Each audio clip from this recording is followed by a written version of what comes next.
Ruko terbengkalai.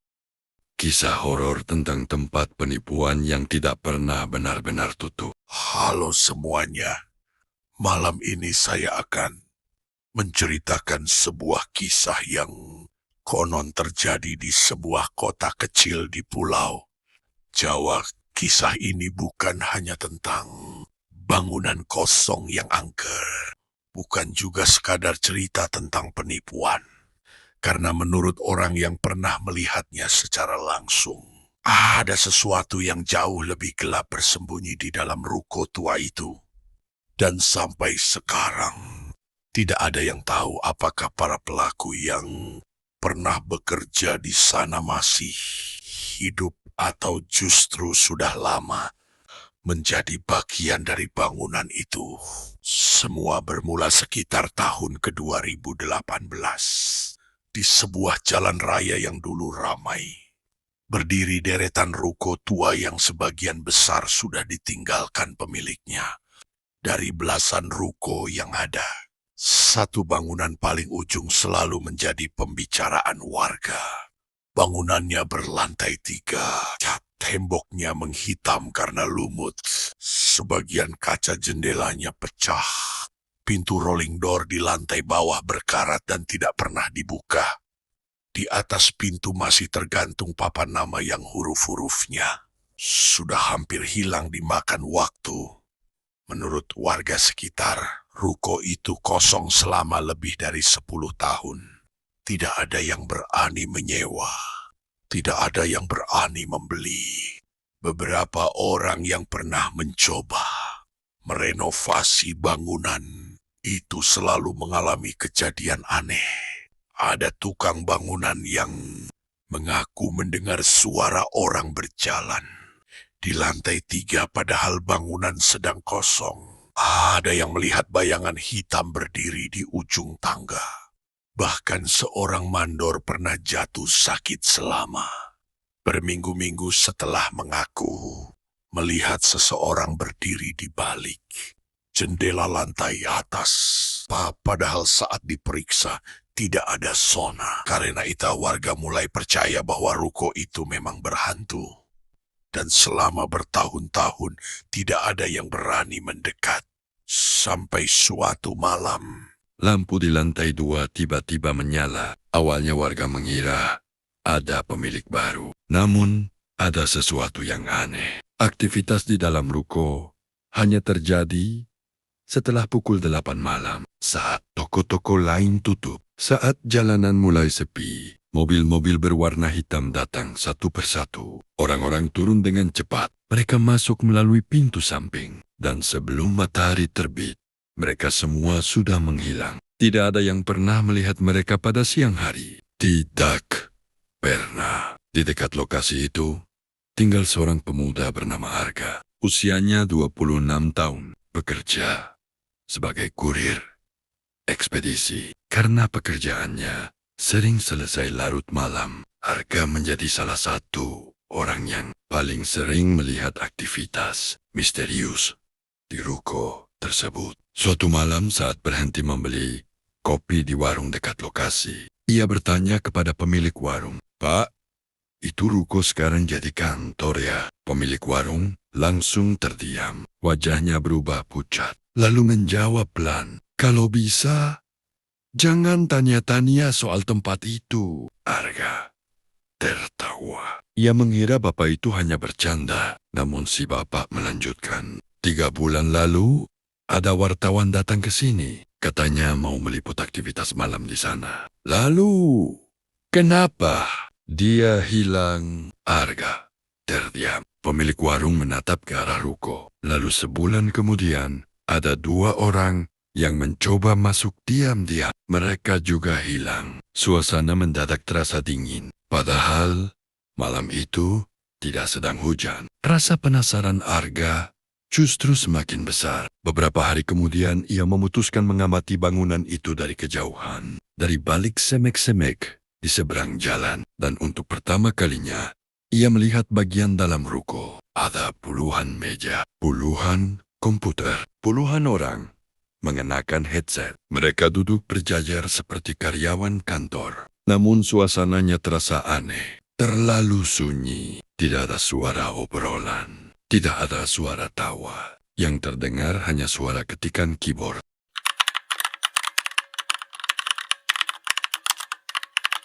Berulang tanpa henti, seperti mesin yang bekerja otomatis. Arga kemudian memperhatikan salah satu pekerja. Pria itu sedang menelepon seseorang. Suaranya terdengar ramah, meyakinkan, persis seperti telemarketing. Namun setelah beberapa menit, ekspresi pria itu berubah. Wajahnya menjadi datar, matanya kosong. Lalu ia menutup telepon dan tanpa alasan jelas, ia mulai tersenyum sendiri. Senyum yang terlalu lebar hingga hampir mencapai telinga. Arga langsung merinding karena tidak hanya satu orang. Semua pekerja di ruangan itu perlahan melakukan hal yang sama. Mereka tersenyum bersamaan, sangat lebar, tanpa berkedip, menghadap layar komputer masing-masing. Saat itulah listrik mendadak padam. Seluruh bangunan menjadi gelap. Arga bernapas lega. Namun beberapa detik kemudian, lampu menyala kembali dan seluruh pekerja sudah berdiri. Mereka tidak lagi duduk di depan komputer. Mereka berdiri menghadap jendela, menghadap ke arah Arga bersembunyi. Padahal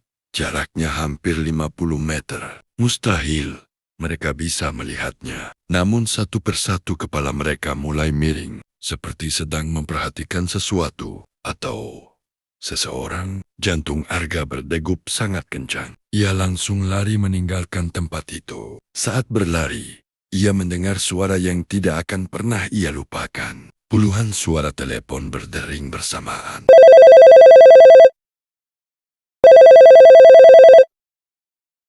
Diikuti suara orang-orang berbicara, namun bukan bahasa Indonesia, bukan bahasa Inggris, melainkan bisikan-bisikan aneh yang terdengar seperti banyak orang menangis dan tertawa dalam waktu bersamaan. Sejak malam itu, Arga mulai mengalami kejadian aneh. Setiap pukul 12 malam, telepon genggamnya selalu menerima panggilan dari nomor tidak dikenal. Nomornya berbeda-beda. Kadang dari luar negeri, kadang nomor lokal. Saat diangkat, tidak ada suara, hanya suara ketikan keyboard.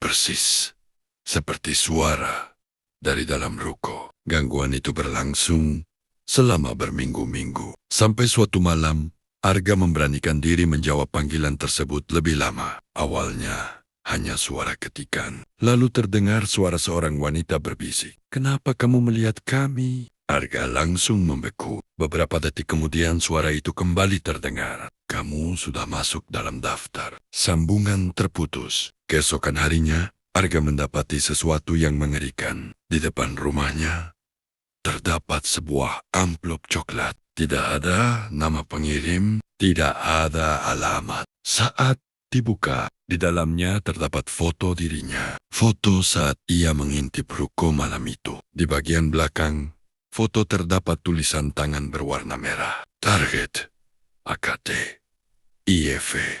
Mulai saat itu, Arga yakin ada sesuatu yang jauh lebih besar daripada sekadar sindikat penipuan. Seolah-olah para pekerja di dalam ruko bukan hanya manusia biasa, melainkan bagian dari sesuatu yang lebih gelap. Sesuatu yang memanfaatkan penipuan untuk mencari korban. Puncaknya terjadi 2 minggu kemudian. Karena sudah tidak tahan, Arga mengajak 3 temannya untuk masuk ke dalam ruko. Mereka datang tepat pukul 1 dini hari, membawa senter dan kamera. Pintu samping ternyata tidak terkunci. Padahal sebelumnya selalu tertutup rapat. Begitu masuk, mereka langsung mencium bau busuk yang sangat menyengat. Seperti bangkai yang sudah lama membusuk. Lantai dipenuhi debu tebal. Sarang laba-laba ada di mana-mana. Tidak ada komputer. Tidak ada meja. Tidak ada kursi. Bangunan itu kosong. Benar-benar kosong.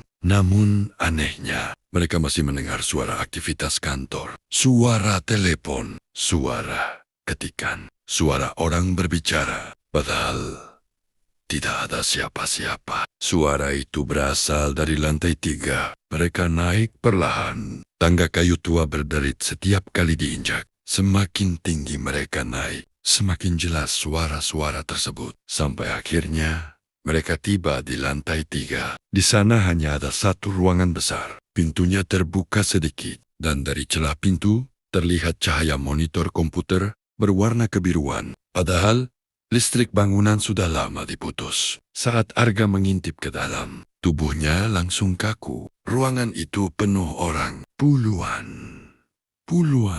mungkin ratusan. Duduk di depan komputer, sama seperti yang pernah ia lihat. Namun kali ini, ia bisa melihat wajah mereka dengan jelas. Kulit mereka pucat seperti mayat. Mata mereka hitam seluruhnya. Mulut mereka tersenyum terlalu lebar. Dan yang paling mengerikan, sebagian wajah mereka ternyata sudah membusuk. Seolah mereka sudah mati sejak lama. Lalu secara bersamaan, seluruh kepala mereka menoleh menghadap Arga. Dan semua monitor komputer menampilkan kalimat yang sama. Kamu, target berikutnya. Pada detik berikutnya, lampu senter mereka mati. Ruangan menjadi gelap gulita. Dan dari dalam kegelapan, terdengar suara ratusan telepon berdering bersamaan, diikuti langkah kaki yang berlari menuju pintu. Menurut laporan polisi, hanya Arga yang berhasil keluar dari bangunan itu malam tersebut. 3 temannya menghilang tanpa jejak, tidak pernah ditemukan sampai hari ini. Dan yang lebih aneh, ketika polisi memeriksa lokasi keesokan harinya, mereka menemukan lantai 3 dalam keadaan terkunci rapat dari luar. Seolah tidak pernah ada orang yang masuk ke sana. Sampai sekarang ruko itu masih berdiri, kosong, gelap, terbengkalai. Namun warga sekitar masih sering mengaku melihat cahaya monitor menyala di lantai 3 setiap tengah malam. Dan terkadang, jika seseorang berdiri terlalu dekat dengan bangunan itu, telepon genggamnya akan berdering sendiri dari nomor yang tidak dikenal. Jika panggilan itu diangkat, akan terdengar suara seseorang berbisik pelan, "Selamat malam. Apakah Anda tertarik mendapatkan keuntungan besar?" Lalu diikuti suara tawa ratusan orang dari dalam kegelapan. Dan setelah itu, nomor tersebut tidak akan pernah bisa dihubungi kembali.